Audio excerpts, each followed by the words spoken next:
Chapter 1. Looney Season. It felt like being in the presence of a celebrity when I first met Elmer Fudd. The double-barrel shotgun never left his hands, and his eyes seemed overworked. Nevertheless, the interview I would have with one of cartoon's most avid and dedicated outdoorsmen was worth the nervousness. Being around a crazy old man with a shotgun can do that to you. "Good evening, Mr. Fudd," I began as I pulled a chair over to the small table in the interrogation room. "Please." The hunter waved his hands. "Call me Elmer." For the reader's sanity, I've edited Elmer's words in cackles of rapid-fire chuckles. "You got it, Elmer," I continued. "Can I get you anything? Soda? Coffee?" Elmer nodded courteously. "Water, actually, if you don't mind. I've been parched since this morning." The way he bites into the W sounds has been removed from the transcript, but its presence remains somehow. Of course, someone will have just now left to get you a drink. They'll be here shortly. I cleared my throat and opened the briefcase that I brought with me and quickly reviewed the file to jog my memory. Elmer seemed to look a little nervous, like the file held his life in the balance. "I can explain everything he said. I'm not a poacher, like they all keep saying I am," said Elmer, and he loosened his hunting jacket collar with his fingers, which went white during the clenching. You gotta believe me, his eyes were now large and rounder, and with far more surface space than should be biologically possible. I returned the file to the briefcase and shoved it underneath the chair. "Elmer, trust me," I smiled, "I'm not an interrogator. I'm a sort of journalist. I'm writing a book about Justice Grimm, and your case has caught the attention to my organization." Elmer's face became suspicious, and his eyebrows narrowed threateningly. "Are you one of those Disney witches, or some kind of warlock pawn of Mickey Mouse?" Elmer left the question in the stale air of the room, and his eyes didn't waver from mine. He wasn't about to disclose anything to a realm without jurisdiction, and I didn't blame him, so I had to pacify his suspicions. "Oh no, of course not. We are not in any way officially associated with the Disney convent, although I do admit our intel guys do communicate with them. It's part of their job, but as far as I know, the Grimm brothers are still the emperors and everyone pays taxes to the Grimms, so do we as well as Warner. But for today, our association ends there. I promise nothing I release in the book will come out before your trial and sentencing." This seemed to work, and all the tension left Elmer's face like a tide rolling off the coast. He laughed for half a minute. "Of course, I was just checking. Warner crossovers are never all that great." He continued, laughing himself to the point of tears. He paused in his revelry and brushed those joyous tears from his eye. "They're real monsters over there in Disney." "I don't envy your job at all," he commented. "It's true, I had no defense. The absolute worst makes for good writing material. Rehashed and ripped off anyway. Nothing new under the sun." He resumed his rapid laughter, and once he could no longer maintain the laughter. I continued right away. "Well, I need your story, and like I said, I won't let a word of it out till after it's over." The hunter's jolly expression gave way to a sort of surrender look, near enough to the puppy dog eyes. He also looked confused, so I added specifics. "Did you shoot Yosemite Sam?" "Of course I shot him." Elmer's gaze fell to the side, as if looking at the floor would curse the man in question. It was totally in self-defense. He barked, trying to convince me, although my stance was entirely objective. "Good," I nodded, "just getting a base to work with, and I already suspect you won't face any kind of murder one charges over that. I understand Sam survived, so most you'll get attempted manslaughter. Sam won't suit me." Elmer, suspicious gaze toward the floor, had not broke. He shot me once before. Once. "The reason I ask is because Sam won't talk about the case. I already tried," I told Elmer, who shrugged his shoulders. "If anyone should face the electric chair, it's that rabbit or that duck, maybe even the rooster. Sam and I are just the recreational riflemen. You know." It was my turn to shrug. "That's why I'm here, Elmer, I want to know," I said as I leaned back into the chair, "so for the next 30 minutes I'm all ears." I tried imitating his laugh, and this made the hunter smile, and he at last looked up from his locked gaze towards something beneath his right flank on the floor. "Well, all right, I'll tell you. I'm glad someone is willing to listen, I guess, even if it is someone from Disney."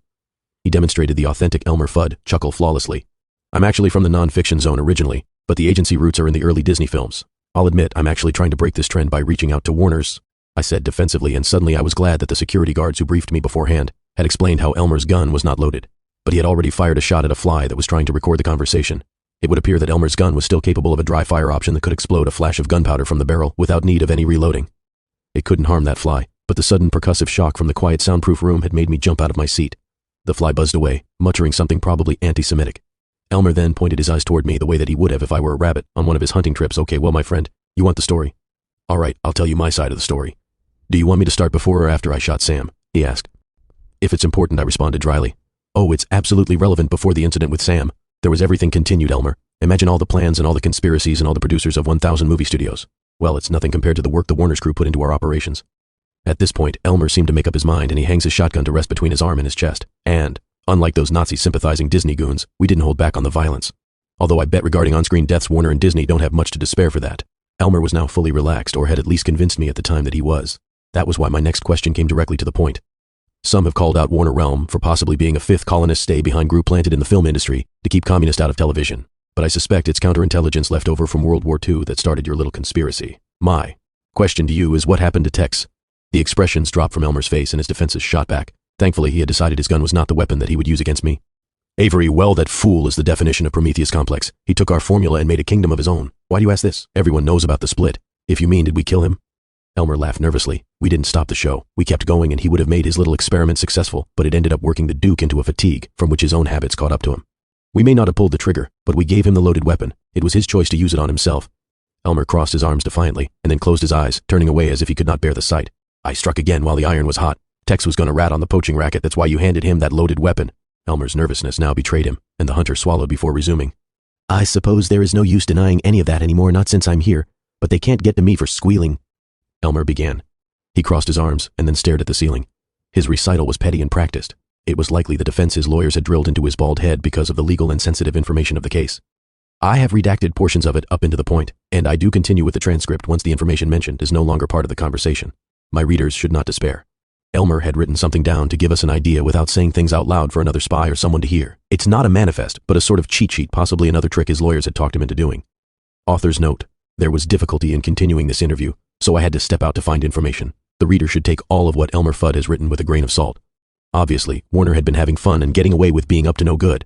Nothing on that little cheat sheet mentioned Elmer's part in any of it. That is why we suspect a list to be a sort of truth to conceal a lie-type ploy. It only took the liaison from Intel Division 1 look at that list before he knew what it was right away. During my correspondence with the Intel agent, I have acquired willing testimony to explain all of that mumbo-jumbo. The Intel liaison tells me in an email that I have more or less copy-pasted below to agent data expunged. Oh, I see the security protocols automatically redact your name in live time. You sure do have fun over there in redacted. See, there goes again. Tell you what, I'll just use the codes they keep telling us to use when on the record. Okay, end of digression to Agent AU at L Branch. Wow. Okay, that's interesting. They can symbolize code names now in live time too. That's brilliant, so, yeah. Anyway, that list Elmer Fudd wrote out is something spies do when attempting to communicate with outside help if they're captured behind enemies' lines for extended period of time. It looks like a cheat sheet to rat out the Looney Tunes for all of their vices, but there are no homicides or assassinations. Neither is Elmer mentioned at all anywhere, not even once. Seems to me this was a message that was meant for, well, how should I put it? Think of it this way, Agent Gold. What is not on that sheet is more important. What this is could possibly be a message to an outside assassination firm, a sort of request for the mercy killing before he squeals. I took this information with me back into the room where I was met with an aggravated Elmer holding a shotgun, his head bent as if looking and steadying himself to fire thanks to the briefing I had on Elmer's threat assessment. I was in no danger, but to prove a point, I did what the file instructed. The file said to dodge Elmer's shotgun fire. It is advised that you find an angle of which to move from the oncoming line of fire. If you don't want your face full of rabbit shot, all you have to do is step sharply to one side at such an angle that will place you out of harm's way. Once the barrel of any animated weapon is pointed at a person, the best chance anyone has is to step at that last minute to the side, and it should be noted that the majority of cartoon hunters and sharpshooters can be reasoned with using conversation. But this should only be done as a last resort, as cartoons are known to be trigger-happy, and are likely to randomly shoot you in the middle of a conversation. Any agent that is found in the line of a fictional firearm has an 85% chance of avoiding injury by using that pivot. Stay safe. So in other words, I pivoted in time, and Elmer's shotgun blasted out a black cloud of smoke that hung in the air for much longer than any shotgun had any right to create, without resulting in some serious non-reversible damage to the weapon's barrel. And you wonder why you never are able to shoot anyone. I added, cynically keeping calm for giving him the correction he deserved. Elmer blew the smoke from his shotgun's barrel. Oh, believe me, I've shot. He stopped, just catching his mistake. He regained his composure. He laughed again. Close one, very clever of you, he said gravely. Who did you send for to assassinate you? Here, I asked. I had to play my cards right. Anyway, I'd just been standing downwind of a crazy man's shotgun barrel, so capitulation was absolutely warranted. Why not come clean and punishment corps can use you and keep you safe? Maybe even reduce your sentence. My offer was a bluff, and I think he knew that. He seemed to have been prepared for the occasion with recital. Nobody on the surface knows what happens to the people in Grimm world. You fellas are the unending nightmare. The thirst in the darkness that is not ever quenched, till one of you says so, and even then it's poisoned cause. No loose ends are allowed for security purposes. I have to ask you the questions now. Where am I right now? He was visibly frustrated, to the point of color changing in his face. So who are you? When did you start working for them? What will you do to me if I don't talk? He would have continued asking, but he began coughing after he settled and wiped a bit of blood off of his lip. He continued, Oh boy, it looks like yours truly isn't going to pull through long enough to say anything. His cackle laugh ended his statement. It was a taunt, a threat, and a promise. Elmer Fudd foamed at the mouth like a sickly duck as he was laughing and collapsed onto the floor. He made a little effort to speak to me, despite the death rattle sinking with each small inhalation. He had attempted to use a cyanide pill placed in his mouth, and all the over-the-top talking probably broke it. His face showed fear, but also self-righteous triumph reflecting from the rolling eyes of the famous Warner hunter. Shock gave way to understanding, then acceptance. Elmer Fudd would have died right there if we hadn't brainstormed his actions earlier. The wheels started turning when Elmer's mouth was full of foam. I dashed out of the room so fast I left my phone on the table. I heard the sound of a god-sized refrigerator, and the big guy had probably left it open, and the motor was forever humming away for eternity. Then it stopped. Looking through the interrogation room window, I saw the entire area was flash frozen. Ice crystals had formed everywhere in a blue tinge that had blanketed everything with glitter. Elmer's newly arranged and solid frozen form was now twisted up, but in a way, the pain would have not allowed any other expression than that of agony. But somehow Elmer figured out that we had managed to trap him more or less alive. I switched on the room's intercom and addressed the iced Fudd sickle. I'm sorry it came to this, Elmer. We could have used a good intel agent, but if you can even hear me, it'll be a miracle, but still, just in case, you can let me share a quote with you from someone who said something similar about the Grimm realm. The unknown contributor had written, "Rest in peace is not part of Grimm realm's beliefs, not when you have been given the chance and didn't accept it. The punishments must fit the crime, so no well-meaning, kind-hearted person belongs down there. It is a place where the living are strangers. It is a portal to the Fireland and the heart of Frostbite, where the Undertakers are too scared to stay." I finished the quote, but continued talking to the iced-over room. "It's way more than any of that. We could thaw you out right now and revive you, and you would die.